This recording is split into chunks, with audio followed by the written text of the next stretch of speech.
আসসালামু আলাইকুম গাইস, আপনারা এখন এই ভিডিওটি যেখান থেকে যেভাবে দেখছেন আসলে নতুন কোনো জায়গা, নতুন কোনো ভিডিও নিয়ে আপনাদের মাঝে আমি শফিকুল ইসলাম উপস্থিত হয়েছি। আপনি জানেন আপনাদের ভিডিওগুলো হয়তো কেমন লাগবে। আশা করি যদি এই ভিডিওটি আপনাদের ভালো লেগে থাকে তাহলে চ্যানেলটাকে সাবস্ক্রাইব করে নেবেন। আপনাদের পাশে থাকার জন্য আপনাদের সহযোগিতা এবং ভালোবাসায় আমি এগিয়ে যাব। আমরা এখন কিছুটা ভিডিও করছি, এখানে কিছু কোলাহান খেলাধুলা করছে, সেই ভিডিওটা আপনাদের মাঝে তুলে ধরছি। এই ভিডিওগুলো আসলে ছোটোখাটো ভিডিও দিয়ে আপনাদের মাঝে আস্তে আস্তে এইভাবে তুলে ধরছি। একটি সময় হয়তো যদি পারি আরও ভালো কোনো ভিডিও করে আপনাদের মাঝে আরও তুলে ধরার চেষ্টা করবো এবং বিভিন্ন জায়গায় যেয়ে বিভিন্নভাবে অনেক সুন্দর সাজিয়ে গুজিয়ে চেষ্টা করব ভিডিওগুলো বানানোর জন্য।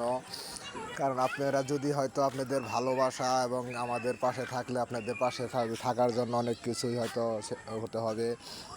কারণ আমরা চাই আপনারা সবাই সব জিনিসগুলো দেখুন, উপভোগ করুন এবং কি ভালো লাগবে সবারই, এই কামনা করি।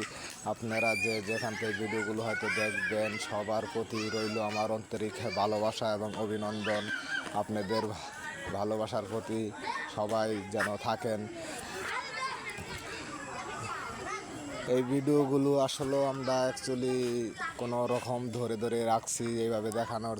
আপনারা দেখছেন এই ছেলেগুলো কি সুন্দর খেলাধুলাগুলো করছে, তাদের মনে কোনো চিন্তা নাই, ভাবনা নাই, কি একটা আনন্দের বিষয়। তারা ফুর্তিতে এই সময়গুলো কাটাচ্ছে, কারণ অবসর সময় তাদের কাজে এটা। কারণ একটি সময় হয়তো আমরা এইভাবে পার করে আসছি, এখন আমরা হয়ে গেছি, আমরা হয়তো আমাদের জীবনের অনেক সংসারে অনেক চিন্তা ভাবনা নিয়ে আসলে আমাদের সমাজটা এখন অনেকটাই কি কোন দিকে যায় দাঁড়াচ্ছে এটা আসলে বোঝাটা এরম ছেলেপেলেদের খেলাধুলার জায়গাগুলো আসলে নষ্ট হয়ে যাচ্ছে। সবাই আপনারা দেখেন এই যে খেলাধুলাগুলো বাচ্চারা করে, তাদের খেলাধুলাগুলো দেখে আমাদের খুব ভালোই লাগে। আসলে তারা এত একটা স্বাধীনভাবে চলাফেরাগুলো করতেছে, তারা খেলাধুলা করতে, তাদের কোনো খাওয়ার চিন্তা নাই, কোনো টেনশন নাই, তাদের মতো ফ্রেশ একটি মন মানসিকতা যদি আমাদের সবারই হতো, এইভাবে যদি আমরা আস্তে আস্তে সমাজটাকে এগিয়ে নিতে পারতাম। দেখেন এই সমাজে এখন